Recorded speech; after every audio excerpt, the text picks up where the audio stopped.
हम संगीता ठाकुर स्वागत करे छी अपन यूट्यूब चैनल मिथिला के नगरिया में। तो आई के एह वीडियो में बुझब जे पूस मास के इजोरिया पक्ष के एकादशी कहिया अछि आ एकादशी व्रत के कथा सेहो सुनब। तो पूस मास के इजोरिया पक्ष के एकादशी व्रत 21 जनवरी रवि दिन अछि।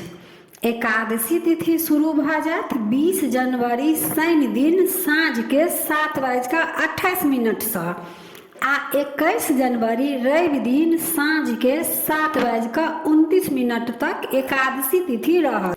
तब व्रत 21 जनवरी रवि दिन राखल जायत। आ पारण अछि 22 जनवरी सोम दिन भिनसर के 7:13 से 9:50 तक।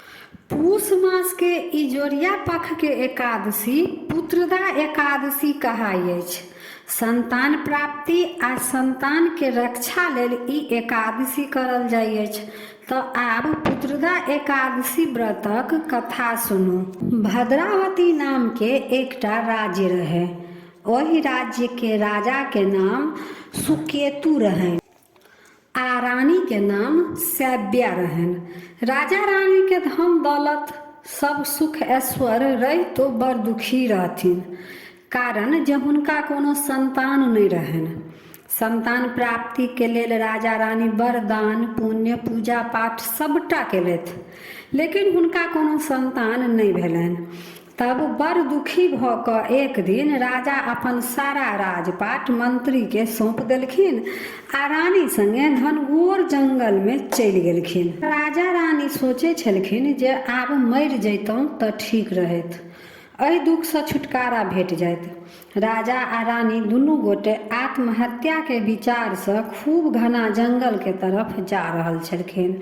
तखन हुनका दुनू गोटे के मंत्र जाप के आवाज सुनाय पड़लनि। तऽ ओहि आवाज के सुनते सुनते ओहि जगह पर पहुँचलथि तऽ देखलखिन जे तालाब के किनारे बैठ कऽ कुछ ऋषि मुनि सब यज्ञ कऽ रहल छलखिन। राजा रानी ऋषि के प्रणाम केलखिन आ ओतऽ रहि कऽ ऋषि के खूब सेवा केलखिन। राजा रानी के सेवा से मुनि सब प्रसन्न भेलखिन आ मुनि सब राजा से कहलखिन जे हम अहाँ दुनू गोटे के सेवा से बहुत प्रसन्न छी, मांगू की मांगे छी। राजा कहलखिन प्रभु हमरा एकोटा संतान नहीं अछि, एकटा संतान के वरदान दिअ। तऽ ऋषि कहलखिन जे देखू एकादशी व्रत भगवान विष्णु के समर्पित छनि आ पूस मास के इजोरिया पक्ष के एकादशी पुत्रदा एकादशी कहाइ अछि। तऽ एहि दिन के एकादशी केला से संतान के प्राप्ति हैत। से अहाँ अपन राज्य के लौट जाओ आ विधि पूर्वक एकादशी व्रत करू, मनोकामना जरूर पूरा हैत। तऽ राजा आ रानी अपन राज्य क लौट एलखिन आ अपन राजपाट सम्हारऽ लगलखिन। कुछ दिन बाद पूस मास में पुत्रदा एकादशी व्रतक समय एले आ राजा रानी दुनू कियो मिल कऽ नियम निष्ठा से व्रत केलखिन। कुछ दिन बाद रानी सैब्या गर्भवती भेलखिन। समय पूरा भेला पर एकटा तेजस्वी पुत्र के जन्म देलखिन। मान्यता अछि जे पुत्रदा एकादशी व्रत केला से मनुष्य के हर मनोकामना पूरा होइ अछि आ संतान सुख के प्राप्ति सेहो होइ अछि।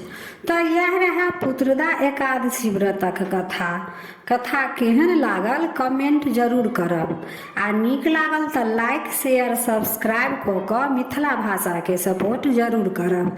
एहि चैनल पर मिथिलांचल से जुड़ल हर पाबनि तिहार के जानकारी, धार्मिक कथा आ पूजा पाठ से जुड़ल उपाय भेटत।